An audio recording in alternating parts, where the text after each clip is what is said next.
किसका, जय गुरुदेव नाम किसका, प्रभु का पावन नाम, प्रभु का पावन नाम,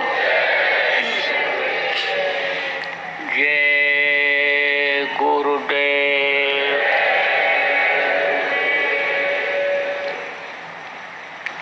सर्वसमर्थ सर्वत्र स्मरणीय परम पूज्य गुरु जी महाराज, उपस्थित सभी साधक प्रेमियों, बच्चों एवं बच्चियों, आज 21 अप्रैल 2020 सायंकाल की बेला, साधन भजन का समय, उज्जैन आश्रम। यह मनुष्य शरीर 84 लाख योनियों में अंडज पिंडज मुखमत जितने भी बने, अष्टावर जितने भी बने, अंडज पिंडज मुखमत अष्टावर जितने भी बने, सब में श्रेष्ठ है, उत्तम है। और इसी में नहीं, 3 लोग 14 भुवन में भी सबसे उत्तम है। आप ये समझो, जो 3 शरीर इसके अंदर और हैं, लिंग शरीर, सूक्ष्म शरीर और कारण शरीर, सब में उत्तम है। इसमें जितनी ताकत है, जितना पावर है, किसी में भी नहीं। आप देखो, जितने भी महापुरुष ऋषि मुनि संत आए इस धरती पर लोगों के दुखों को दूर करने के लिए, तकलीफों को दूर करने के लिए, सब लोग इसी मनुष्य शरीर में ही आए। मनुष्य से ताकतवर हाथी, घोड़ा और शेर तो देखने में लगता है मनुष्य को मार सकता है, अगर मनुष्य के पास हथियार न हो, चाहे वो धारदार हथियार, गोला बंदूक का हथियार, या आत्मिक शक्ति का, आध्यात्मिक शक्ति का हथियार न हो, तो आदमी को वो मार सकते हैं। लेकिन देखते ही हमला नहीं करते हैं। आप ये समझो कि देखते रहते हैं। जब आदमी डरता है, उनकी तरफ से नज़र को हटाता है, तब वो हमला करते हैं। अगर उनकी आंखों में देखते रहो तो फिर हमला नहीं करते। आप ये समझो, ताकत तो बहुत है। ताकत दे करके भेजा गया वहाँ से। कहाँ से? माँ के पेट से बाहर निकाला गया। लेकिन इसकी ताकत क्षीण करने के लिए, जिसके देश में आप रहते हो, इनको काल भगवान कहा गया, उन्होंने लगा दिया किसको? 5 भूतों को। ताकत को क्षीण कर दे रहे हैं, अस्तित्व को मिटा दे रहे हैं। और इसको जो हीरा जैसी काया है, इसको मिट्टी में मिला दे रहे हैं। वो भूत कौन से हैं? काम, क्रोध, लोभ, मोह और अहंकार। आप देखो, ये 5 हैं और इनमें सबसे बड़ा कौन है, इनका लीडर कौन है, मुखिया कौन है? अहंकार। समझो इन चारों भाइयों का बड़ा भाई अहंकार है। अहंकार सबके साथ लगा हुआ है। काम में भी अहंकार का अंश है, क्रोध में भी है, लोभ में भी है और मोह में भी है। आदमी बहुत सा काम अहंकार बस कर डालता है। हमारे पास धन है, बल है, हमको मार देंगे कुछ नहीं होगा, काट देंगे कुछ नहीं होगा, हमको ये कुर्सी मिली हुई है, हम मंत्री हैं, हम संतरी हैं, हम ये हैं, हम वो हैं, उसके बस कर डालता है। आप ये समझो पुरुष से कई गुना ज़्यादा काम वासना औरत में होती है, लेकिन अहंकार उसके साथ जो पुरुष के साथ लगा हुआ है वो समझो इतना बलवान होता है कि उसी में उसकी जीत हो जाती है। आप ये देखो कि क्रोध भी अहंकार ही पैदा करता है। आप ये समझो कि उसको प्रेरणा देता है, उस प्रेरक का काम करता है। आप ये समझो उसमें समाता तो नहीं है, लेकिन उसको सहारा देता है। अहंकार क्रोध पैदा करता है, मार दो काट दो, क्या होगा, कुछ नहीं होगा, हमारे पास बल है, जन बल है, धन बल है, पद बल है, कुछ नहीं होगा। क्रोध, लोभ के साथ भी अहंकार लगा हुआ है। आप समझो मोह के साथ भी लगा हुआ है। तो अहंकार आदमी की ताकत को, शक्ति को खत्म कर दे रहा है। आप ये समझो कहा गया करा कराया सब गया, जब आया अहंकार। लेकिन जब सत्संग मिल जाता है, संत मिल जाते हैं, उनकी दया हो जाती है, तो समझ में आ जाता है। बलक उखाले का बादशाह इब्राहिम के ऊपर संस्कार अच्छे होने के कारण कबीर साहब की दया हो गई। जीव उबारक थे, जीवों को उबारने के लिए, अपने वतन अपने घर ले जाने के लिए ही संत धरती पर आते हैं। भूले भटके इंसानों पर रहमत की नज़र वो करते हैं। कहा गया कि जब लोग परेशान होते हैं, जब आप ये समझो लोभ लालच मोह ये सब बहुत बढ़ता है, काम जब बहुत बढ़ता है, आदमी की जो लक्ष्मण रेखा खींची हुई है उस रेखा से आगे निकल जाता है, सीमा से आगे निकल जाता है। आँखों से माँ बहन बहू बेटी की पहचान खत्म हो जाती है। आप समझो कि ये शरीर गंदा हो जाता है, तब धर्म का ह्रास हो जाता है। तो कहा जब नींव धर्म की हिलती है, कोई हस्ती खुदा से उतरती है, भूले भटके इंसानों पर रहमत की नज़र वो करती है, तो रहमत की नज़र करते हैं, आते हैं, नज़र डालते हैं। जो रूहें गुनाहों से रहती दबी, जो गुनाहों से रूहें दबी रहती हैं, कर्मों से गुनाह से जो ये जीवात्माएं दबी हुई हैं, निकल नहीं पा रही हैं, शरीर से ऊपर नहीं जा पा रही हैं, खुदा के नूर तक नहीं पहुंच रही हैं, उनमें नहीं समा पा रही हैं, दोज़ख में जा रही हैं, जन्नत जिनसे बहुत दूर हो गया, तो उनकी सफाई करते हैं।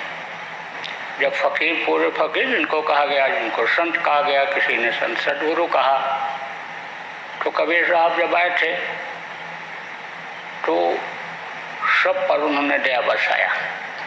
संत महात्माओं के नज़र में कोई हिंदू मुसलमान सिख ईसाई नहीं होते हैं, सब समान होते हैं, क्योंकि रूहें जीवात्माएं सबके अंदर एक जैसी ही हैं। तो एक दिन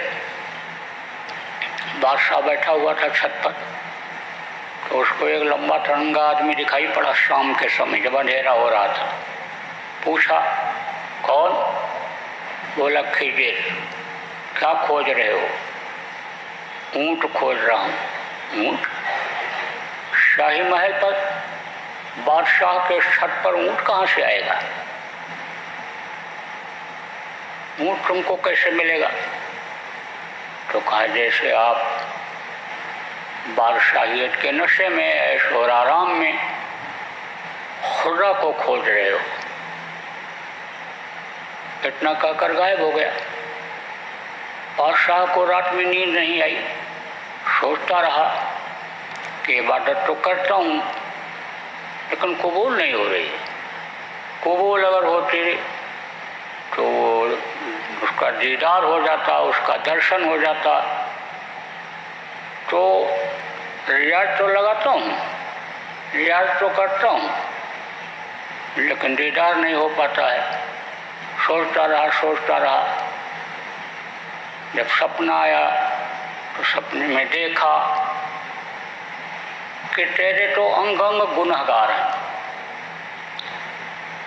तूने तो बहुत से लोगों को मारा काटा, तूने तो रियाया का धन चूसा, तूने तो इस जिस्म से, शरीर से कोई मेहनत का काम किया नहीं।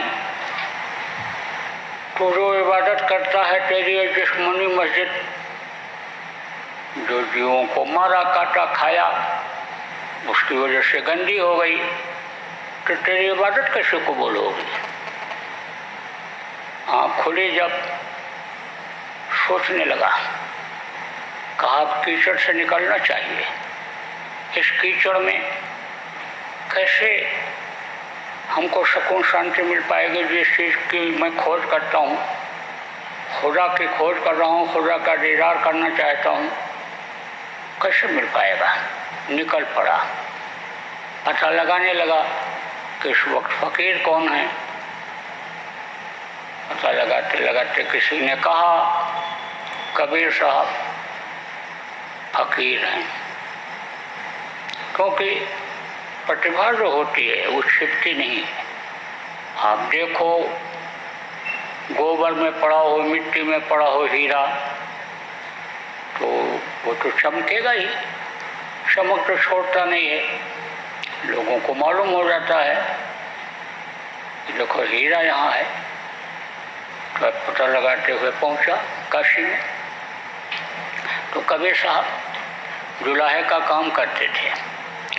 देखा गया कि संतों का जो जीवन रहा है बड़ा संघर्षमय रहा है। मुफलिसी में, गरीबी में ही उन्होंने खुदा को पाया है, ऐशा आराम में नहीं। और ऐशा आराम की भी जिंदगी अगर देखने में रही तो उन्होंने उस चीज़ का अनुभव नहीं किया कि हाँ हमको ये चीज़ मिल रही है। कुछ भी मिला खाने को तो उससे पेट भरा, चाहे जिसको आप अच्छा कहते हो या खराब कहते हो, गरीबी का भोजन कहते हो या अमीरी का भोजन कहते हो। यहाँ सोने को मिल गया, सो लिया। तो अब आप पे समझो कपड़ा बुनते थे। तो बादशाह वहाँ पहुँचा, बादशाह के ड्रेस में था। बोला हम यहाँ रहना चाहते हैं, कुछ इल्म लेना चाहते हैं। तो अंदर से खिंचाव तो हुआ ही था। जब तक अंदर से खिंचाव नहीं होता है तब तक जीव नहीं पहुँच पाता है। कहा नहीं, यह सरावत कठिनाई, बड़ी कठिनता होती है। चलते चलते आदमी रुक जाता है, कर्मा जाते नहीं आ पाता है। तो दया से ही खींचा था। बोले ठीक है रुक जाओ। अब जैसे वो रहते थे उसी तरह ये भी रहने लग गया। कहाँ मिलेगा वहाँ बढ़िया से बढ़िया भोजन, वो जो खाते थे वही खाने लग गया। तो शरीर की एक आदत होती है, एक आध दिन अखटता है, जो चीज़ खाता पीता है एक आदि न खाता है, नहीं मिलता है तो संतोष कर लेता है, ये मन नहीं मांगता है। अच्छे बिस्तर पर सोता हो, एयर कंडीशन में सोता हो, एक आध दिन अन्य समझ लो 2 दिन अखरता है कहीं बाहर जाओ तो, और फिर खुली हवा में सोने लगता है, पंखा की भी ज़रूरत नहीं, आदत बन जाती है। ऐसे ही आदत बन गई, सत्संग सुनता, सेवा करता। इक्का दुक्का जो लोग वहाँ सत्संग सुनने आते थे, वहाँ उनके घर के काम में हाथ बटाने लगते थे। बादशाह कहता था नहीं, मुझको सेवा करने दो। मैं जब सपना उसको याद आया, बराबर याद रहता था कि मैंने इन हाथों से बहुत पाप किया है, बहुत लोगों का कत्लेआम किया है।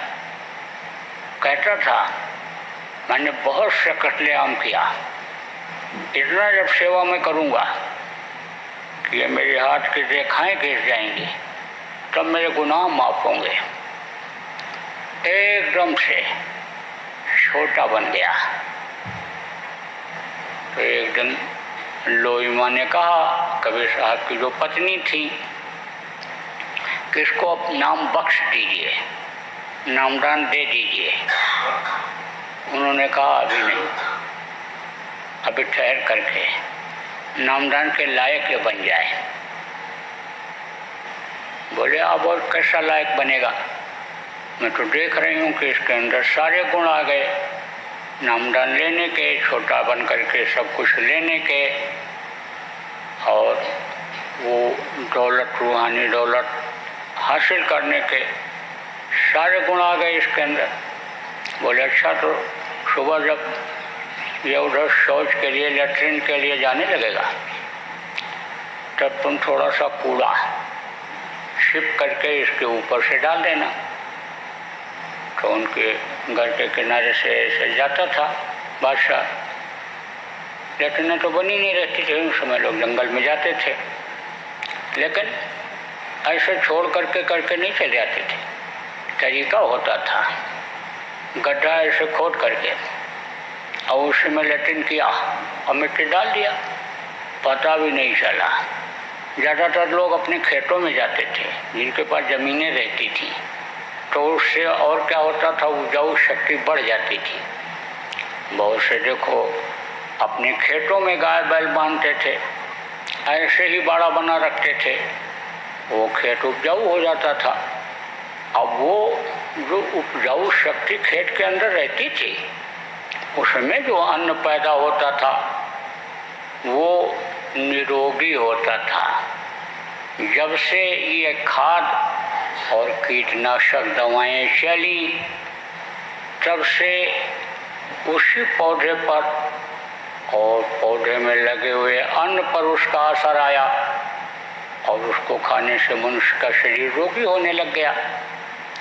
तो शौच के तरफ जब जाने लग गया, शौच करने के लिए जाने लग गया, तो लोई माँ ने कूड़ा ऊपर से डाल दिया। जब देखा कूड़ा, हमारे शरीर के ऊपर कूड़ा डाल दिया, तब नाराज होकर के बोला, ऐसी जरूरत किसकी हुई है? अगर मैं बलख में होता तो खाल खिंचवा करके भूसा भरवा देता।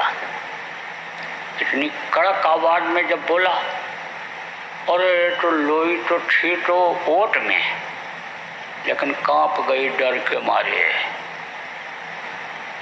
कबीर साहब ने पूछा क्या कहा था? डाला था कूड़ा? हाँ डाला था। क्या बोला? अरे बोली कि मैं तो कांप गई उसकी बातों को सुन करके। बोल देखा तुमने, सब कुछ होते हुए अहंकार अभी उसका नहीं गया है, और अहंकार ही ये जगा देगा इसके काम को, क्रोध को, लोभ को, मोह को यहाँ से जाने के बाद, और ये फिर उसी में फंस जाएगा। इसलिए जब तक सबसे ढीला ये नहीं पड़ेगा, चारों से ढीला नहीं पड़ेगा, चारों से ये छोटा नहीं होगा, काम से, क्रोध से, लोभ से, मोह से, तब तक यह पात्र नहीं बन पाएगा। बर्तन इसका गंदा ही हो जाया करेगा, बर्तन की सफाई लोई बहुत ज़रूरी है। कुछ दिन जब और रहा तो कहा ना, अत से रगड़ करे जो कोई, अनल प्रगट चंदन ते हुई। रगड़ते रहो तो चंदन इतना शीतल होता है, ठंडा होता है कि उसमें भी आग निकल आती है। तो रगड़ते हने समझो की सफाई हो गई जो थी, दया हो गई कबीर साहब की, और अहंकार समझ लो बहुत कमज़ोर पड़ गया। तब बोले कबीर साहब, लोई मैं सोच रहा हूँ कि अब इसको नामदान दे दूँ। तो लोई ने कहा, इतना दिन रहा और इतना सेवा किया और सब कुछ रहा, तो उसके अंदर से अहंकार नहीं गया, और अब इतने ही दिन के अंदर कैसे चला गया होगा? क्योंकि अहंकार इतना जल्दी नहीं जाता है। कंचन तंजना सहज है, सहज त्रिया काने, मान बढ़ाई सा दुर्लभ ना देह कहा गया। ये चीज़ें मन बढ़ाई का अहंकार। देखो हमें बादशाह होता तो खाल खिंचवा लेता, कैसे चला जाएगा? ये चला गया होगा। बोले तुम देख लेना, सुबह जब जाने लगे उधर कट्टी मैदान जंगल की तरफ, तो इसके ऊपर मैला डाल देना, थोड़ा मिट्टी कीचड़ मैला मिला करके डाल देना। जब दूसरे दिन उन्होंने यही किया तो कहा, अरे भाई किसने अपने हाथों को गंदा कर लिया? अरे इससे भी ज़्यादा गंदगी मेरे अंदर भरी हुई है, वो तो गुरु की दया से ही खत्म होगी। आपने अपने हाथों को क्यों गंदा किया भले आदमी? गया टट्टी मैदान करके आया, नहाया धोया। कबीर साहब ने पूछा कि भाई आज क्या बोला? बोली आज तो ये बोला। बोले अब देखा तुमने, ये लायक हो गया, अब नामदान लेने के लायक हो गया।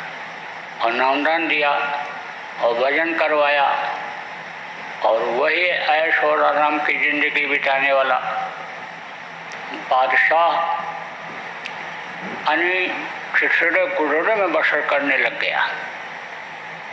कुछ दिन वहाँ जब रहा, कबीर साहब ने कहा, अब तुम जाना चाहो तो जा सकते हो। आप समझो कि जैसे कोई कागज होता है और उस पर जब आजी का दस्तखत हो जाता है तो पक्का मान लिया जाता है, लेकिन जब मुहर लग जाती है तब और पक्का होता है। दस्तखत की उतनी कीमत नहीं होती है, लेकिन जब मुहर लग जाता है तब वो पक्का हो जाता है। ऐसे ही नामदान तो मिल गया, दस्तखत तो समझ लो कि हो गया, लेकिन मुहर नहीं लगा। मुहर कब लगता है? जब एक जीव आत्मा इस शरीर से ऊपर निकलती है, ऊपरी लोकों में जाती है, तो मुहर वहाँ लगता चला जाता है।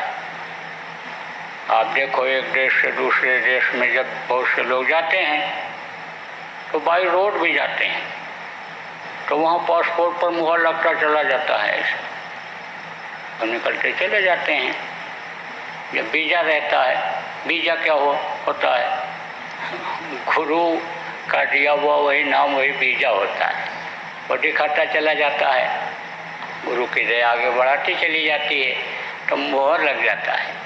तो मुहर लग गया, और जब मुहर लगा तब कहा अब जाओ तुम कहीं भी घूमो, अब जाओ तुम घूमना चाहो तो चले जाओ, अब कुछ ज़रूरत नहीं रह गई, मुहर लग गया, अब कोई दिक्कत नहीं है तुमको, चाहे यहाँ घूमो चाहे वहाँ ऊपरी लोकों में घूमो, अब तुम्हारी डोर किसी और के हाथ में हो गई, अब तुम्हारे चाहने पर भी अन्य समझो कि अब तुम इस शरीर से नहीं कर पाओगे।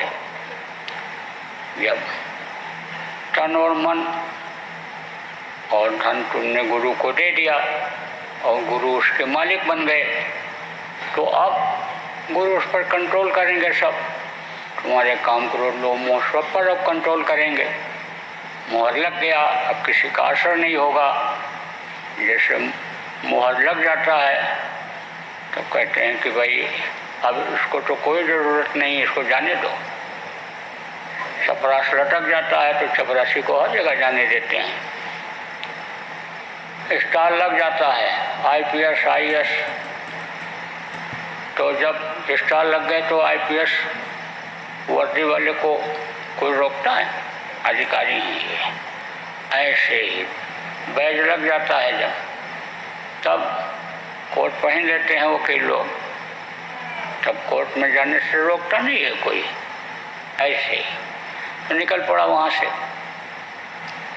तो गया नदी के किनारे बैठा हुआ, गुडरी सिल रहा था, वहीं पर अपना रहने लगा, भजन करने लग गया। तो उसका जो वजीर था इब्राहिम का, उधर घूमता हुआ गया, देखा एक बुड्ढा दाढ़ी वाला बैठा हुआ है। दाढ़ी बढ़ गई थी, बाल बढ़ गए थे, कपड़े फटे हुए थे, लेकिन कहते हैं गुडरी में हीरा होता है। उसी गुडरी को जो पहने हुआ था उसी में उसका चेहरा ऊपरी लोगों के तेज से, प्रकाश से, यानी समझो प्रकाशमान हो रहा था। क्योंकि वहाँ तो आप तो समझो कि अंधेरा है नहीं, ये तो अंधेरा यहाँ है, आप समझो दोनों आँखों के नीचे अंधेरा है, ऊपर अंधेरा नहीं है।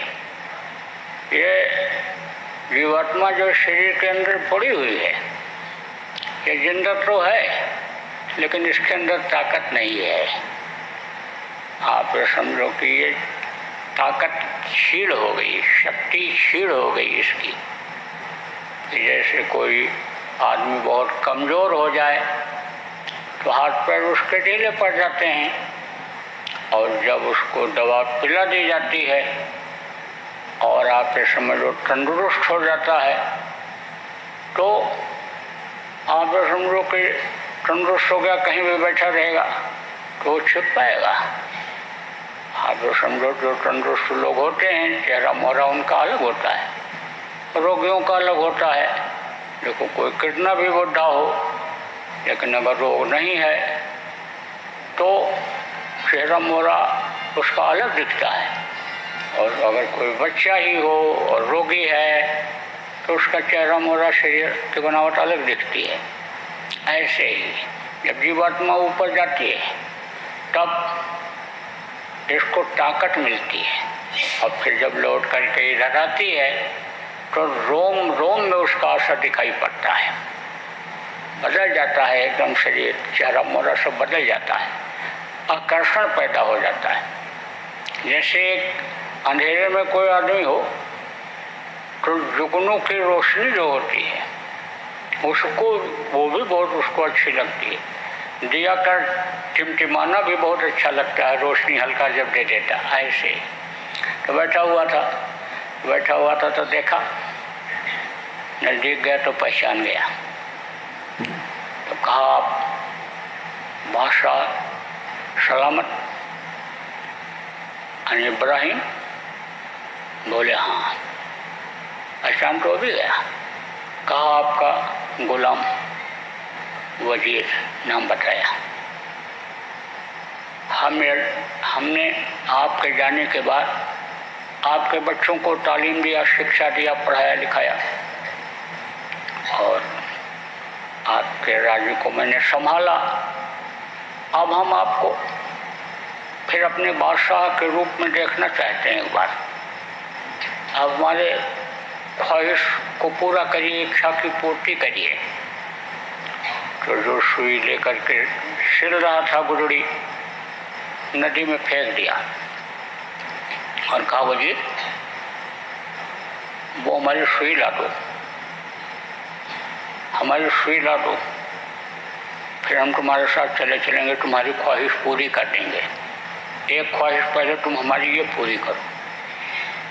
बोला सैकड़ों हजारों लाख सुई आपके लिए ला कर रख दूँ, उसको मोहलत दीजिए, मौका दीजिए।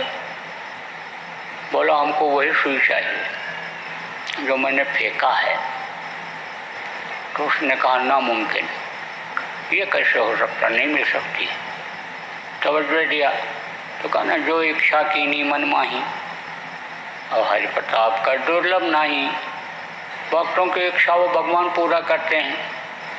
भक्त आदमी बन जाए, विश्वास उस पर हो जाए, उसके लिए समर्पित हो जाए, उसको समझ जाए कि हमारी जो ख्वाहिश, हमारी जो इच्छाएं हैं इस दुनिया की, सब कुछ उसके हाथ में है, सब कुछ वो दे सकता है, तो सब कुछ देता है।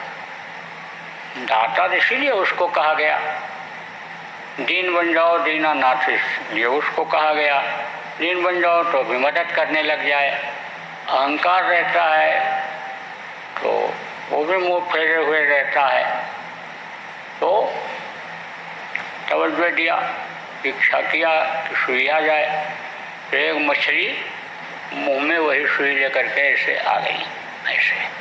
और जैसे कहा जा आप तो ले आते थे, मछली के मुंह से सुई ला करके दे दिया। कहा देख अब मेरे पास ये दौलत हो गई, अब उस दौलत की और उस गड्डी की कोई ख्वाहिश इच्छा नहीं रह गई। देख, जब उसने देखा, आप समझो वजीर ने तो चरणों पर गिर पड़ा, समझा कि अब ये इब्राहिम बादशाह नहीं रह गए, अब ये फकीर हो गए, फकीर इब्राहिम हो गए। चरणों पर गिर पड़ा, कहा देखा जब तू आया था तो मुझे सलाम किया था, अब तो इतना झुक गया, मेरे पास आ गया एकदम। उस वक्त तो सिर झुकाया था, हाथ उठाया था, आदाब आदि किया था, और अब देख तू चरणों पर गिर गया, तो ये दौलत अब मेरे पास आ गई। तो अब आपने समझो, जब तक अहंकार रहा तब तक कुछ नहीं मिला, अहंकार खत्म हो गया तो इब्राहिम को सब कुछ मिल गया। तो अहंकार बुरी बला होती है। देखो अहंकार में ही इस समय लोग मार दे रहे हैं लोगों को। जान से बड़ी कोई कीमत होती नहीं आदमी की।